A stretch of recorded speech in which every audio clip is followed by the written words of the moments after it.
merci pour votre présence et votre patience.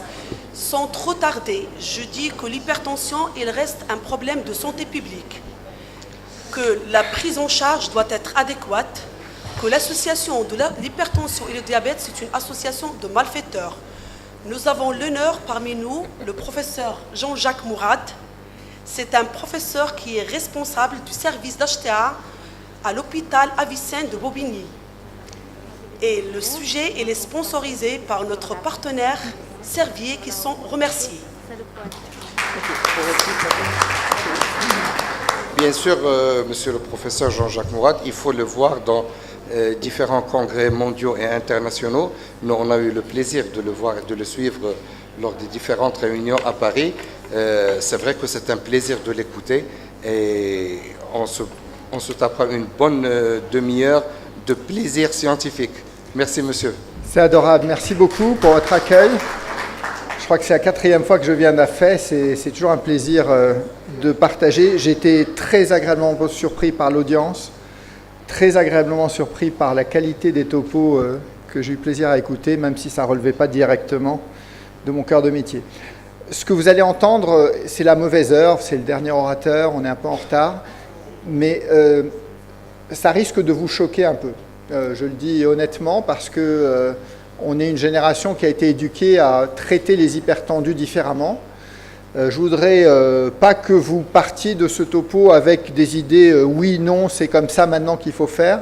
C'est juste ouvrir quelques neurones à des alternatives issues en fait d'une part de développement de nouvelles molécules ou de nouvelles associations, mais surtout d'une meilleure connaissance de la physiopathologie des hypertendus qu'on a à soigner tous les jours.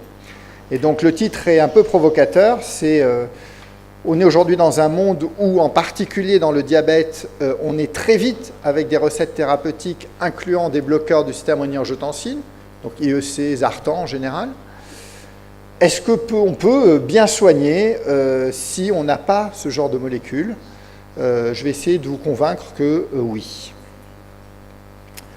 Alors mes liens d'intérêt, s'ils vous intéressent, ils sont sur un site internet officiel. Cette diapo est cruciale. Si vous comprenez cette diapo, vous avez à peu près tout compris. Quand l'hypertension artérielle et les phénomènes qui font qu'on est hypertendu, j'ai encore écouté juste avant un magnifique topo sur les statines et les lipides. Il n'y a pas qu'une seule voie qui génère, contrairement aux lipides, la production de LDL cholestérol.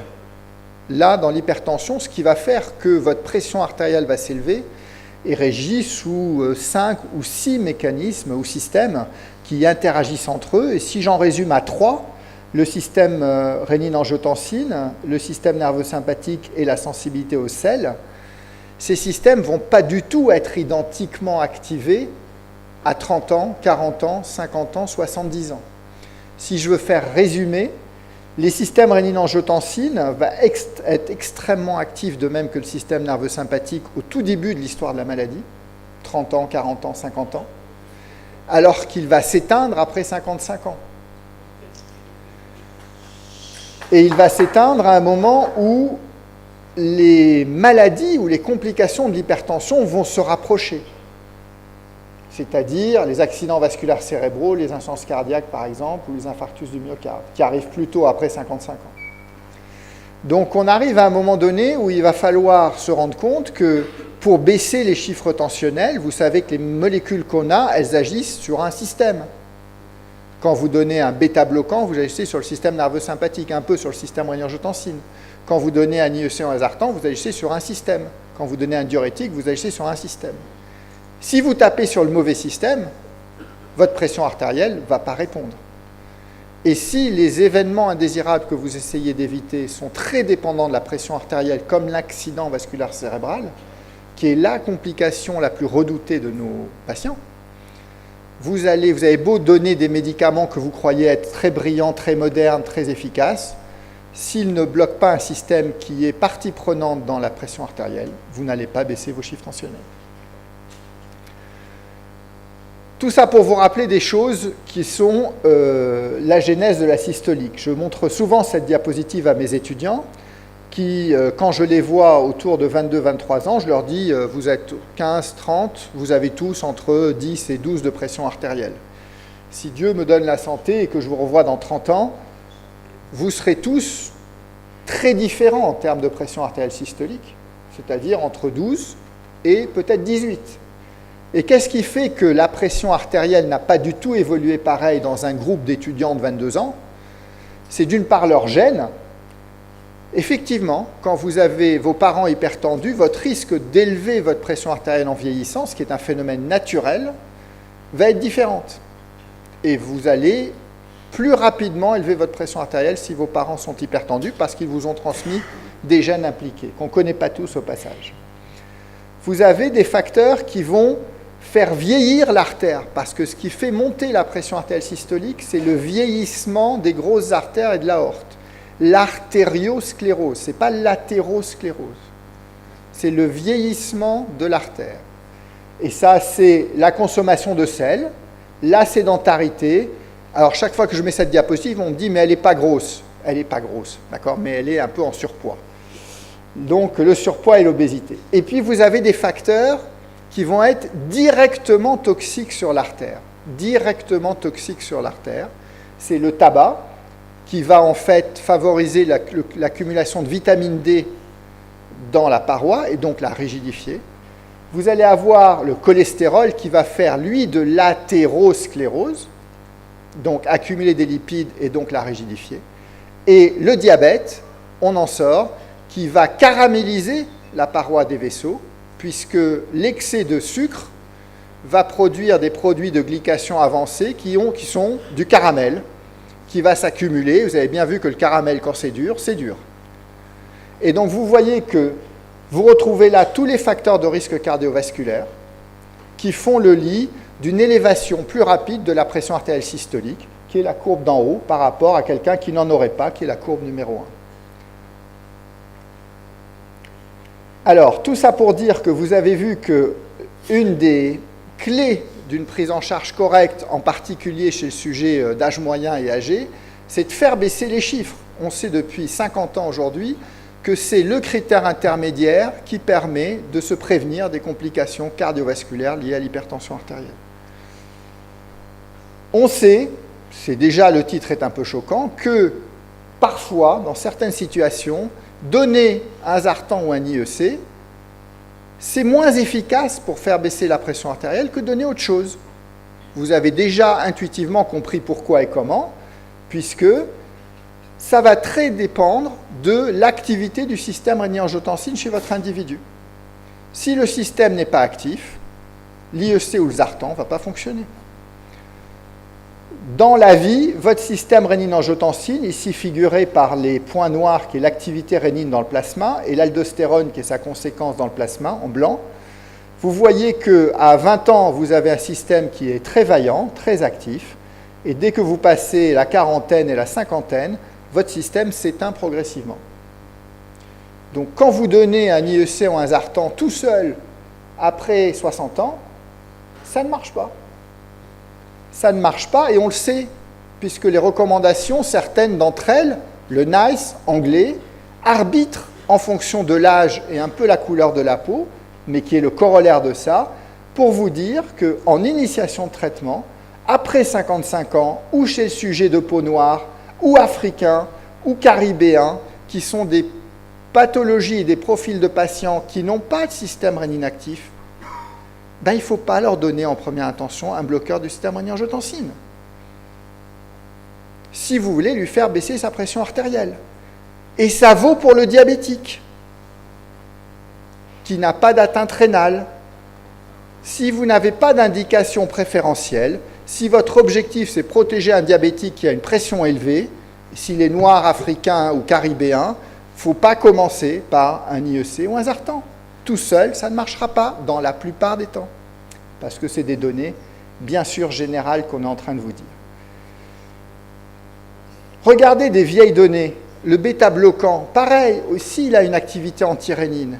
Et bien l'avlocardil, ici, le propranolol, chez des patients qui sont différenciés en fonction de leur taux de rénine, vous voyez que la baisse tensionnelle, regardez la deuxième la deuxième partie de la diapo, va être d'autant plus importante que le patient a un système rénine-angiotensine actif. Pas uniquement qu'il soit tachycarde ou pas tachycarde. Alors, le problème, c'est qu'on ne mesure pas la rénine chez tout le monde. Il va falloir juste anticiper ou réfléchir pour se dire est-ce qu'il a un profil à rénine basse ou plutôt à rénine normale. Elle est un peu compliquée. Alors, j'ai un pointeur, je crois, mais je ne sais plus où c'est. Bref, je n'ai pas écouté. Ah si, il est là. Cette diapositive, c'est une étude qu'on ne fera pas dans la vraie vie. C'est une étude où on a pris des hypertendus et on leur a mesuré leur système rénine-angiotensine, ce qu'on ne conseille pas de faire à tout le monde. Hein. Donc les dosages de rénine-aldostérone, on les réserve plutôt aux hypertensions, au bilan étiologique d'hypertension artérielle.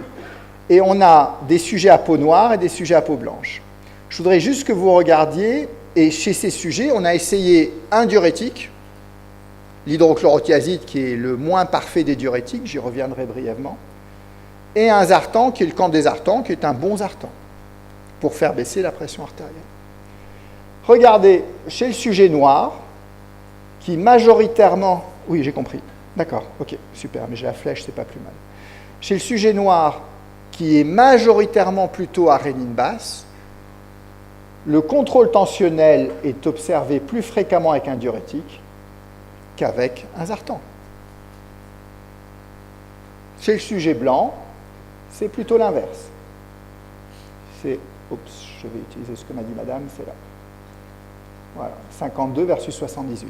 Et donc vous voyez, en première intention, alors vous allez me dire aujourd'hui les hypertendus ils sont traités avec beaucoup de médicaments, mais quand même, c'est quelque chose qu'il est important de garder en tête, de dire que si votre objectif c'est de faire baisser la pression artérielle, autant connaître ce petit genre de nuances. Donc première étape, dans certaines situations, ces médicaments dits les plus modernes, que vous utilisez tous, ne sont pas toujours les plus efficaces pour faire baisser les chiffres. S'ils sont moins efficaces, ils risquent d'être moins efficaces à protéger les patients, puisqu'on fait baisser des chiffres, pas pour faire baisser des chiffres, mais pour protéger des patients. Est-ce qu'on a dans la littérature des études où des stratégies qui ont exclu des bloqueurs du système rénine-angiotensine ont fait mieux que des stratégies qui les ont inclus? Il y en a pas mal, elles ont été peu médiatisées, parce que ce n'était pas dans l'air du temps. L'étude OLAT, étude du NIH, totalement indépendante de l'industrie du médicament, a inclus aux États-Unis des sujets nord-américains, plus de 20 000, plus de 30 000 sujets, en 3 groupes majeurs. Je vais exclure le 4e groupe qui a été rapidement arrêté, qui est le groupe alpha-bloquant, où la base du traitement dans le premier groupe était un diurétique, le diurétique américain avec l'orthalidone, bon diurétique. Dans un deuxième, l'amlodipine, et dans le troisième, un IEC, l'isinopril. Vous voyez que 36% de la population était noire, donc plutôt à rénine basse. Regardez le résultat en termes de baisse de la pression artérielle au bout de 5 ans ou 6 ans. Le bras qui a le moins bien fait au cours de l'essai, c'est le bras où la stratégie était basée sur un bloqueur du système rénine-angiotensine. Est-ce que ça a eu des conséquences? La réponse est oui. Vous voyez que dans les sous-groupes de sujets dont je vous ai déjà parlé, qui sont ceux qui ont des rénines basses, les sujets âgés et les sujets noirs, la chlorthalidone a fait mieux que le bloqueur du système rénine-angiotensine. Mieux sur les critères cardiovasculaires, bien sûr. Et plus précisément sur le critère qui est directement lié à l'efficacité tensionnelle, c'est-à-dire les AVC. Vous voyez que les deux sous-groupes où l'AVC est différenciant par rapport entre diurétique et bloqueur du système rénine-angiotensine, c'est les sujets âgés et surtout les sujets noirs. Les sujets à peau noire, si vous leur faites réduire leur taux d'AVC, ce n'est pas la stratégie du bloqueur du système rénine-angiotensine qui va être d'abord efficace. Plus proche de nous, les C-values que vous connaissez aussi. Alors là, on est vraiment dans notre cœur de cible. Vous avez une stratégie qui est basée sur un zartan plus un diurétique. Nous utilisons ça toute la journée. Et vous comparez cette stratégie que vous utilisez tous les jours à une stratégie qui interdit tout IEC ou tout zartan. qui est basé sur de l'amlodipine et un diurétique très moyen qui est l'hydrochlorothiazide. Tout le monde avait parié que ce bras allait gagner. D'ailleurs, l'étude était sponsorisée par Novartis, qui était le promoteur de ce bras. Le résultat des courses est le suivant. Dans le bras concernant les infarctus du myocarde, il y a eu 19% d'infarctus du myocarde en plus dans le bras valsartan diurétique comparé à amlodipine diurétique. Dans une stratégie de malades modernes, certains d'entre eux au passage en prévention secondaire, la stratégie basée sur un bloqueur du système rénine-angiotensine, ici un Zartan, a fait moins bien sur la prévention des infarctus qu'une stratégie qui les excluait. Je vais aller vite sur cette diapo parce que on va essayer de rattraper du temps ensemble pour insister sur d'autres situations. Alors, on est dans un symposium de l'industrie pharmaceutique. Cet industriel qui nous invite tous a dans sa gamme un inhibiteur de l'enzyme de conversion et me laisse, c'est vous dire quand même qu'il y a symposium et symposium, la liberté totale de mettre un titre comme celui-là, qui n'est pas anodin pour eux. Donc je voudrais juste que vous écoutiez un petit peu et que vous puissiez critiquer aussi ce qu'on peut entendre dans d'autres symposia, qui n'est pas toujours du scientifique pur. Peu importe, la parenthèse est fermée. Tout ça pour vous dire que quoi? Que c'est le bon sens que je vais vous dire. Il y a des stratégies qui, dans certaines situations, peuvent s'avérer inadaptées. Et quand les stratégies médicamenteuses sont inadaptées, elles peuvent être délétères dans certains patients. Vous le savez aussi, je voudrais quand même insister en prenant des exemples caricaturaux. Vous prenez le modèle caricatural du choc hémodynamique, la grande déshydratation de l'hypovolémie. Vous prenez des patients en sortie de bloc de chirurgie cardiaque. C'est des gens qui ont été intubés, ventilés, qui ont eu une opération, du froid, du chaud, parfois les fluides n'ont pas parfaitement suivi. Ils peuvent se retrouver en insuffisance rénale aiguë post-chirurgie. Situation très fréquente. Il y a des études qui ont regardé quels étaient les déterminants de la survenue d'une insuffisance rénale aiguë après une situation de ce type.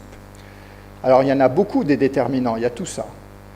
L'idée ici, c'est là, c'est de vous dire, quand on regroupe tous ces déterminants-là que vous allez retrouver facilement, qui sont les antécédents d'insuffisance cardiaque, les troubles neurologiques, l'utilisation d'anti-inflammatoires, le poids, etc., vous avez quand même qu'apparaisse toujours le fait que quand on a maintenu dans cette situation précaire hémodynamique, avec un risque de déshydratation ou de troubles hydriques, un bloqueur du système rénine-angiotensine, eh ben, vous augmentez le risque de survenue d'une insuffisance rénale aiguë transitoire le plus souvent au cours de cette situation.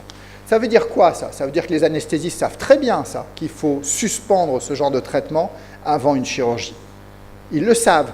Mais nous, dans nos recommandations, on a quand même rappelé qu'il y a des situations plus fréquentes et plus habituelles de grande déshydratation qui peuvent être la gastro-entérite, qui peuvent être la grande infection pulmonaire, et qu'il faut qu'un généraliste sache penser à suspendre ce genre de traitement pour laisser à ce système le soin de réguler l'eau et le sel corporel de son patient.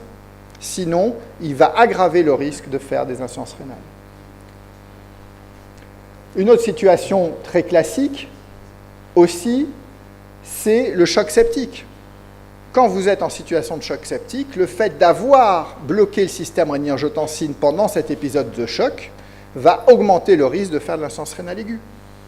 Ça veut dire quoi, ça, en pratique? Ça veut dire aussi que des situations moins graves, j'ai déjà cité la gastro-entérite, mais la pneumonie, là où vous allez retrouver le patient aux urgences à 10 de tension, est-ce qu'il est pertinent de lui maintenir sur 2, 3, 4 jours, 5 jours son IEC ou son Zartan? La réponse est non. On l'a écrit dans les recommandations, on sait que c'est parfois, pas toujours, réalisé. Donc en pratique, si on est tous là, c'est parce qu'on a l'opportunité depuis, en France maintenant 2 ans, et ça nous rend service, d'avoir une association fixe de ces 2 classes thérapeutiques qui sont des associations fixes. C'est la première association fixe qui ne contient pas un IEC ou un Zartan, si j'exclus les associations bêta-bloquants, etc.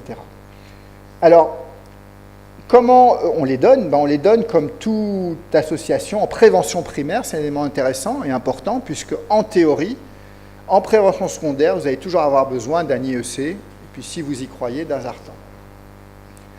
Mais il y a plein de patients qui en prévention primaire sont des sujets âgés, bien portants, des sujets jeunes, noirs, bien portants, qui vont bénéficier de cette bithérapie parce qu'elle va être drôlement efficace. Elle a deux originalités, cette bithérapie. La première, c'est que c'est la seule de ce type-là. Et la deuxième qui nous est disponible, c'est qu'elle contient un diurétique très particulier, qui est l'indapamide. Alors certains vont dire que c'est un diurétique has-been. Moi, je dis que c'est le diurétique avec la chlorthalidone aux États-Unis qui a sauvé des vies. L'hydrochlorothiazide étant le seul diurétique qui n'a jamais montré avoir sauvé une vie de sa vie. Mais pour des raisons de marketing, a été inclus dans toutes les associations fixes, puisqu'il a été donné gratuitement, en fait. Qu'est-ce qu'on sait de l'indapamide? Ça vient d'être réactualisé comme information. On sait que ça marche mieux que l'hydrochlorothiazide en termes de baisse tensionnelle, y compris quand on le compare à des doses d'hydrochlorothiazide supérieures aux doses équivalentes d'indapamide. Donc ça, aujourd'hui, tout le monde le reconnaît. C'est une méta-analyse récemment publiée dans la plus belle revue d'hypertension. Et contrairement à ce que certains croyaient, ça ne donne pas plus à efficacité supérieure d'hypokaliémie que l'hydrochlorothiazide. Et donc, cet hydrochlorothiazide est aujourd'hui, pour les recommandations du NICE, le diurétique qu'il faut utiliser en Europe, puisque la chlorthalidone, comme vous le savez, je ne sais pas si vous l'avez au Maroc, mais nous, on l'a de manière extrêmement marginale, et on ne l'a pas en molécules libres, en tout cas. Vous voyez que ça marche, si on compare les effets versus placebo, ça c'est ni moi ni Servier qui le disons, c'est la Cochrane. Hein. Vous voyez qu'on est à 1,25 d'indapamide ici, à peu près en équivalence de 25 mg d'hydrochlorothiazide. Et dans certaines associations qu'a le laboratoire Servier, les doses à 2,5 permettent d'obtenir des baisses bien plus importantes que le 25 mg d'hydrochlorothiazide. Et donc, si je suis dans un congrès de généralistes qui utilisent beaucoup des IEC ou des Artans, je dois le réconcilier avec ses habitudes de prescription. Et moi, je vous conseille quelque chose que nous, on pratique très souvent, qui est la chose suivante. Chez ces patients diabétiques, on sait qu'ils ont bien souvent recours à une trithérapie. Que vous allez donner l'IEC ou le Zartan, pas tant pour la baisse tensionnelle la plupart du temps, mais ça va participer. Mais en pratique, le diurétique, l'amlodipine et le diurétique vont être quasiment incontournables. Ben, vous les donnez le matin, en association fixe. Et puis le soir, ça vous donne quoi, cette liberté? Ça vous donne la liberté de vous démenoter de l'hydrochlorothiazide qui est contenu dans toutes vos associations. Vous pouvez avoir la liberté de donner le vrai bon diurétique pour vos patients. Et ici, vous allez avoir la liberté, je ne rentre pas dans ce débat aujourd'hui, mais certains d'entre vous connaissent ma position, de donner le bloqueur du système rénine-angiotensine de votre choix. IEC, Zartan, et ou à la posologie que vous voulez. Ça va vous permettre de baisser la dose si le sujet a de la fièvre, de l'interrompre, etc. Parce que ceux-là sont incontournables et donnés le matin.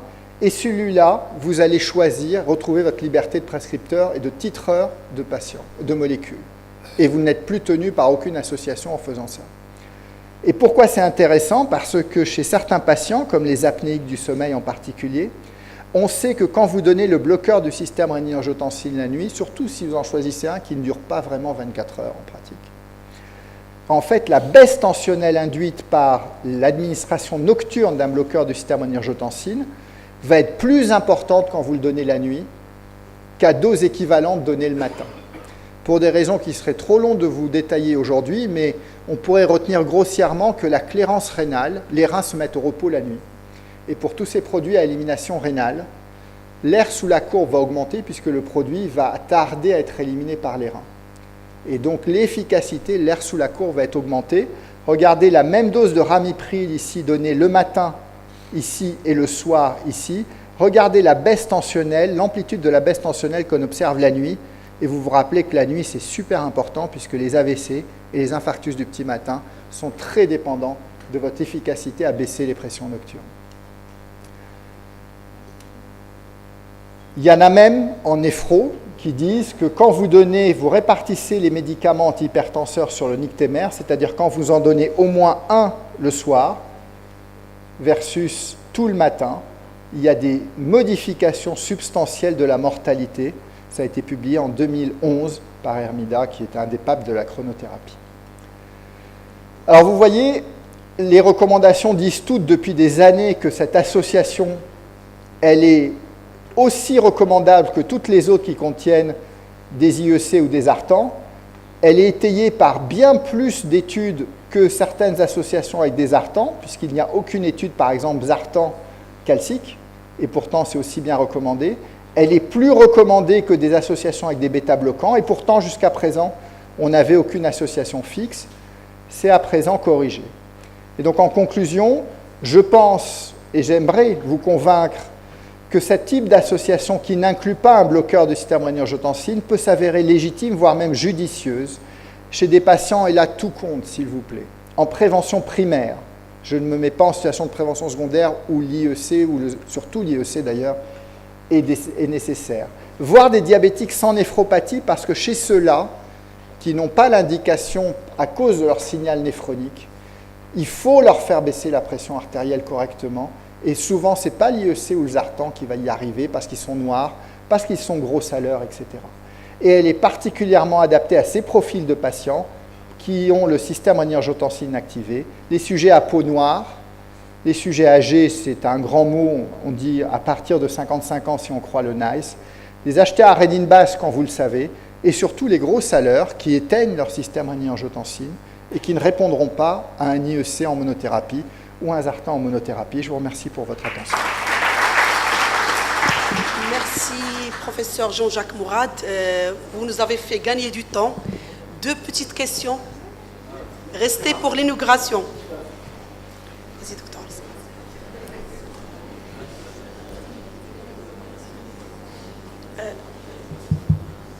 Merci, professeur.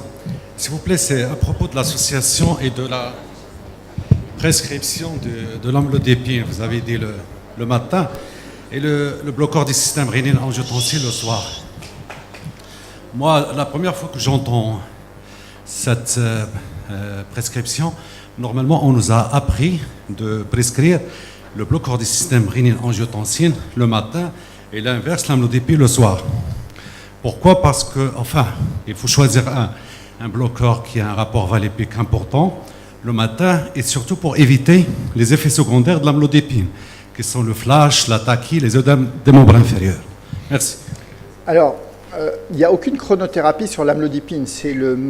En termes de pharmacocinétique, c'est la meilleure molécule sur le marché de l'hypertension, puisqu'elle a une demi-vie de 32 heures. Donc, que vous la donniez le matin ou le soir, ça marche pareil. Après, sur flush, tachycardie, c'est souvent en début de traitement, il faut l'avouer. Si ça persiste, généralement, on baisse la dose. Et généralement, si ça persiste malgré l'abaissement de dose, on passe à autre chose. Les gens ne vont pas supporter que ce soit le matin ou le soir. Et je n'ai pas d'étude en tête qui montrerait que l'amlodipine donnée le soir donnerait moins d'œdème des membres inférieurs vespéraux, puisque vous avez l'effet de l'amlodipine de la veille, qui va fonctionner aussi, surtout dans vos pays chauds. Ce qui marche en revanche, c'est l'association de l'amlodipine à un IEC ou un zartan réduirait un petit peu ce risque d'œdème en particulier. Sur les IEC ou le zartan, on a toujours raconté l'inverse, parce que très honnêtement, il y a beaucoup de zartans et de vieux IEC, le Renitec, le Ramipril, le Captopril bien sûr, qui ont une durée d'action qui ne dure pas 24 heures. Le Ramipril dans l'étude HOPE a été donné le soir. Les 10 mg, ils ont doublé la dose par rapport à ce qui était l'habitude, et ils l'ont donné le soir, entre autres pour ça. Donc tout le monde sait depuis longtemps, mais personne n'en fait la promotion parce qu'on est dans un dogme d'observance où il est logique de tout regrouper le matin et au mieux avec un comprimé. Donc on se met à compartimenter quand le malade ne pose pas de problème d'observance et quand éventuellement il y a une vraie valeur ajoutée à jouer sur les pressions nocturnes, comme les apnéiques du sommeil par exemple. Oui, merci Dr Jean-Jacques. On a vu circuler beaucoup d'études et c'est vrai que parfois c'est difficile un peu de se retrouver dans toute... J'en ai pas fait beaucoup pourtant. Voilà, oui, je sais, vous en avez encore plus. Mais ça reste, est-ce que l'étude en target reste quand même, c'est-à-dire l'étude qui nous oriente de plus dans le choix de l'antihypertenseur chez l'hypertendu diabétique, chez l'hypertendu à facteur de risque cardiovasculaire ou avec un AVC, ou parce qu'il y a plusieurs profils. Donc, parfois, c'est difficile de se retrouver au milieu de toutes ces études. Oui, merci. Alors je ne suis pas sûr qu'en target n'ait pas servi à enfumer beaucoup de choses qu'à autre chose. Et à mettre le couvercle sur des choses que tout le monde n'avait pas envie de bien montrer. on commence à l'observer, je ne vais pas rentrer dans ce débat-là, puisqu'on est plutôt dans un débat en dehors du système rénine-angiotensin. On-target n'est pas un essai de l'hypertension. On-target est un essai de prévention secondaire, puisque les malades ce n'étaient pas tous des hypertendus, comme l'étude HOPE. Si vous voulez m'emmener sur le chemin qui, je crois, a été abordé ce matin sur IEC ou Zartan, très honnêtement, vous connaissez ma position. J'aimerais que ceux qui ne partagent pas ma position en amènent les preuves, ou en amènent amènent des arguments étayés plutôt que juste des déclarations. Et je vous encourage, pour ceux qui entendent que l'étude on-target éteint ce débat entre IEC et Zartan, je les encourage à regarder l'étude Transcend, c'est-à-dire, vous savez, le bras de l'étude on-target, qui a consisté à prendre des patients qui avaient toussé aux IEC. Donc, ils ne pouvaient pas prendre d'IEC. Et ils ont eu la chance, je dis bien la chance pour un industriel, puisque c'était un essai promu par l'industrie, de pouvoir faire telmisartan, donc un Zartan versus placebo. Donner du telmisartan versus placebo n'a pas entraîné de bénéfice sur les événements cardiovasculaires statistiquement supérieurs au placebo. C'est-à-dire que si on veut aller jusqu'au bout et de dire qu'OnTarget est vraiment une étude décisionnelle dans ses conclusions, il faudrait conclure à ce moment-là que quand vous donnez un Zartan ou un placebo, vous faites la même protection chez ces individus à haut risque. Merci, professeur Jean-Jacques Mourad. Je réitère mes remerciements pour l'assistance, pour la patience et pour les laboratoires Servier. Merci.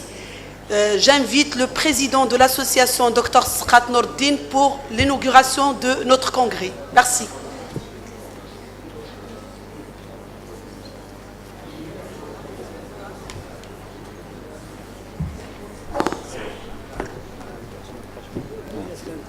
Bien sûr. Donc, bonjour, salam alaikum. Et nous sommes très heureux pour le succès qu'a connu ce 3e congrès national de l'ADN. L'Association des médecins diplômés en diabétologie, nutrition et éducation thérapeutique, grâce à cette assistance copieuse, à cette assistance qui est aux alentours de 550 médecins à travers tout le Maroc. Merci beaucoup. Les objectifs, c'est de mettre en œuvre un médecin généraliste, toujours, et c'est notre pierre angulaire, un médecin généraliste qui soit à la hauteur. Nous sommes à 2-3 mois de l'année 2017. Octobre, novembre, décembre, 2017. Et nous voulons voir, Inch'Allah, des médecins généralistes qui, avant de prescrire, mettent beaucoup de réflexion, de points sur tout ce qu'on a appris pendant ces 2, Machia l'ADN, même la MECO, même la MESBO, à tout. Donc, si ce qu'on a appris n'est pas appliqué, on ne va jamais pouvoir parler le même langage. Donc, une ordonnance a une demi-vie de presque 15 ans. Une demi-vie de 15 ans. Donc, les objectifs, c'est d'être à la hauteur. Je remercie tout le bureau qui était solidaire pour la réussite de ce congrès. Les préparatifs, ils ont commencé, on a commencé à peu près 6 mois, bien avant. Et à travers ce qu'on a déployé comme effort, le fruit, alhamdoulilah, il est devant vous. Je remercie l'assistance, tous les confrères et consoeurs, d'avoir laissé les cabinets, leurs familles, se déplacer d'autres villes, tout le Maroc à Fès. Cette faculté qu'on essaie de préserver, c'est une prestigieuse faculté, mais un petit problème de nombre. La plénière, elle est un peu petite. Voilà qu'il faut essayer de remplir la salle qui a été satellite, qui elle est à droite. Et j'ai parlé avec monsieur le secrétaire général de la fac. Il y a un projet à mettre en œuvre, une salle, une plénière plus grande d'une capacité de 500, Inch'Allah, casablancaise. Je remercie tous les éminents orateurs nationaux et internationaux d'avoir répondu favorablement à notre invitation. Tous les partenaires, les laboratoires, bien sûr, qui sans eux, on ne pourra pas réaliser ce colossal congrès. Win-win. Ça, d'accord. Ah, c'est vrai, qu'il y a des laboratoires qui ont refusé de participer avec nous. Le message, il est passé. Donc, c'est vrai, c'est une réalité. Il y a des laboratoires qui ont refusé. L'ADN, la première fois, nous étions à 200. Nous sommes d'abord à 550. Ça, lorsqu'ils ont vu le fruit, ou bien c'est une association qui a réussi, ils ont commencé à participer, à demander.